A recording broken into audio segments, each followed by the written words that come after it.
Hey everybody, welcome back to Post Traumatic Bliss. My name is Kanini. So today's video, we are going to look into Dr. Joe Dispenza's story about how he was able to manifest his health. If you've read his books, Dr. Joe Dispenza is huge on meditation and visualizing the life that you want to create. In fact, like his big message is you can create your future. You are the director of the life that you want to create, and he's always telling us to create that future that we want to create. I was looking at his book, The Placebo. It says you are the placebo, making your mind matter. He starts off with telling us his story in 1986. He says he was hit by an SUV. He was doing a triathlon and he's running, and all of a sudden this policeman tells him, make this corner, and he's looking at the policeman and he's running, and all of a sudden this lady comes and hits him with the SUV. He got slammed by this car moving at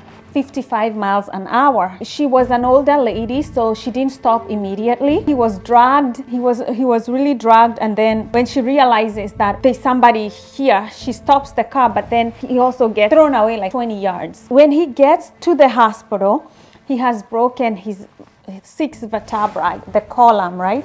And from the thoracic lumbar, his backbone has collapsed in itself, so he's not able to walk.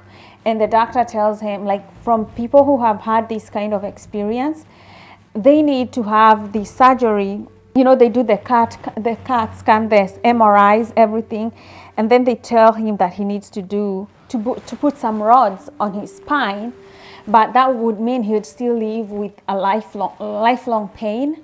And but he might be able to walk instead of just being paralyzed, because when he woke up, he could not feel he could not feel some places. He could not feel himself, his legs. He had difficulty controlling movements, and so like pain of varying degrees, tingling. He had all these symptoms. So eventually, he chooses not to do surgery. He chooses not to do surgery because he says that there's this power in the universe. I'm trying to get where he says it.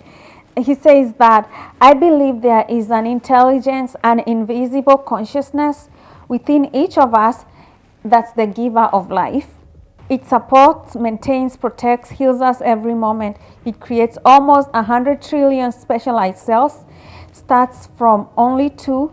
It keeps our hearts beating a little more than 100,000 times per day, and it can organize hundreds or thousands of chemical reactions in a single cell in every second, among many other functions. And I reasoned at this time that if this intelligence was real, and if it willfully and mindfully and lovingly demonstrated such amazing abilities, maybe I could take my attention off the external world and begin to go within and connect with it, developing a relationship with it. And a lot of people, we don't understand, we have this amazing nervous system, but it also extends into the universal consciousness. Our nervous system, our brain, our spinal cord, the peripheral nervous system is connected to every part of our body. You eat food, but you somehow digest it and it's able to feed you. So there is this intelligence that's working for you every time that your heart is beating.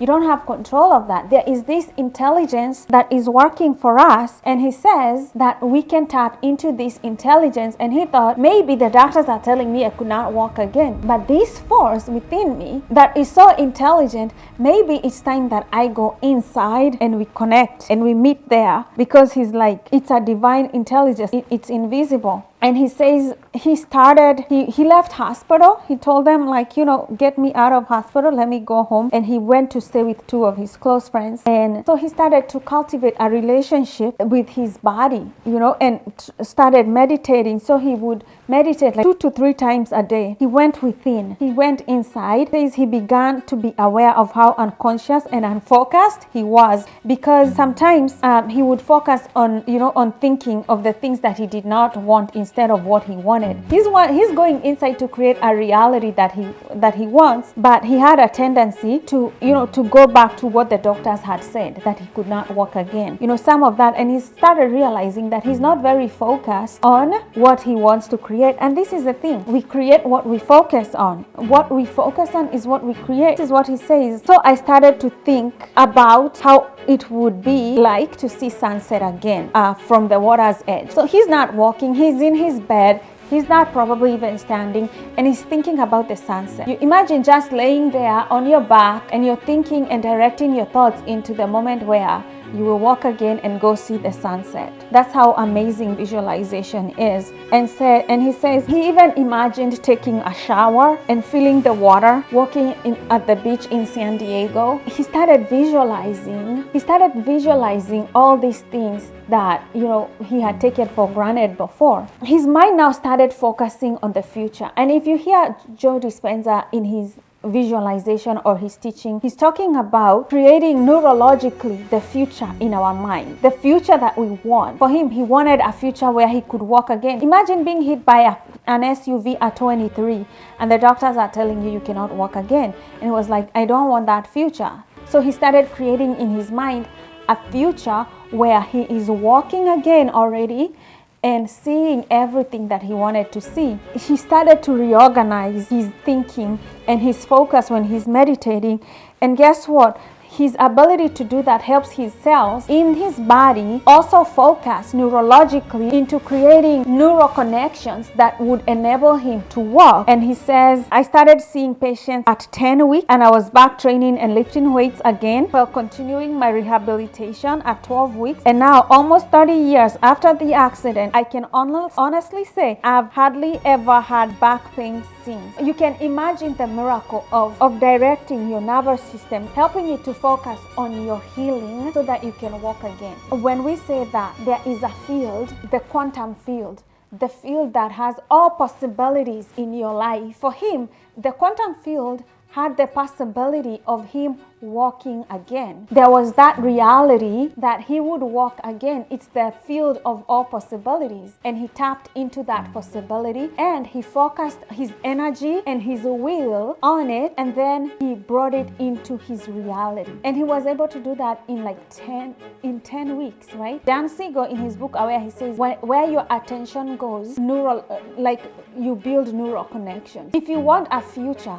where you have either wealth, you have your health back, remember, don't focus on what you don't have. Focus on directing your whole energy to create that future that you want for yourself, because there is that quantum field where everything exists. Whether it's walking, you're walking again, you're healing, and you can tap into that because neurologically we can heal ourselves. I talk a lot about trauma and people who have gone through childhood trauma, neglect, and you don't feel any kind of love. And instead of focusing on what people did, the kind of love that you don't want, you start imagining a future where you're surrounded by people that love you, people who care about you, by abundance, by money, by wealth. You start creating that future here, that it's existing in the present moment. And what it will do, the universe, this intelligence that surrounds us, will organize itself for you so that that reality is created. So guys, let me know what you think about this. I love the fact that we can bring things from the field of all possibilities, from the quantum field, just by focusing our mind and create that reality. That means that you're not even limited by anything apart from your imagination, because any future that you want, any possibility, it exists in the field of all possibilities. It's real there, and all you have to do is to focus and bring it into your own reality. Let me know what you think about this. Like, comment, and watch all the other videos that I have brought. The last time I also talked about aware. Go to my live stream. I talk a lot about awareness, and where attention goes, energy flows, and where energy flows, neural connections grow. And this is exactly what Dr. Joe Dispenza did. He focused on his spinal column. He focused on strengthening it, and he sent energy there. And guess what? Where energy flows, neural networks grow, and that's how he was able to regain his ability to walk, by focusing energy. We are creators of our reality. I know it seems like magic. It's backed by science, and it's backed by God, who created us in this way. Thanks again for tuning in. Again, my name is Kanini, and until next time, may you create the future that you want, and may God bless you.